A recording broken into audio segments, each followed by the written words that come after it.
In the late 1960s, Oregon was gripped by a quiet mountain terror. Women were disappearing, leaving behind nothing but empty shoes and unanswered questions. Behind the suburban facade of a family man and electronics enthusiast lived a monster whose fixations were as bizarre as they were deadly. This is the story of Jerome Brudos, the man the world would come to know as the last killer.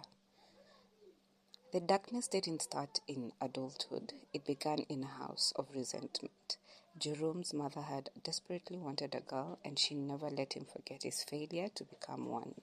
She forced him into a life of psychological humiliation, inadvertently sparking a warped obsession with femininity and footwear that would eventually turn lethal. By his teens, he wasn't just stealing shoes, he was collecting trophies of a life he was denied. To his neighbors in Salem, Jerome was a tall, awkward man with a wife and 2 kids. But in his private workshop, a garage strictly off-limits to his family, he was building a house of horrors. In 1968, the petty thefts escalated to abduction. Jerome began targeting young women, not for their lives, but for their parts he wanted to preserve.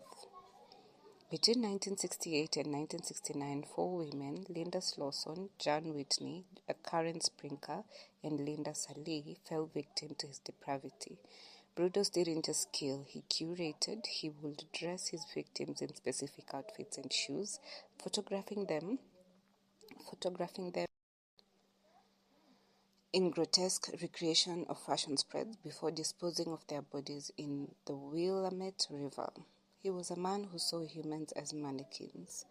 The family man mask finally slipped in May 1969 after he failed an abduction and a trail of evidence leading back to his distinct vehicle. Police entered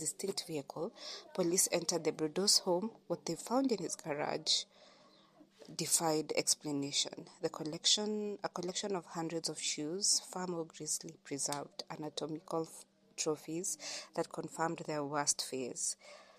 Jerome Brudos was sentenced to 3 consecutive life terms. He died in prison in 2006, leaving behind a legacy that continues to haunt criminal psychologists.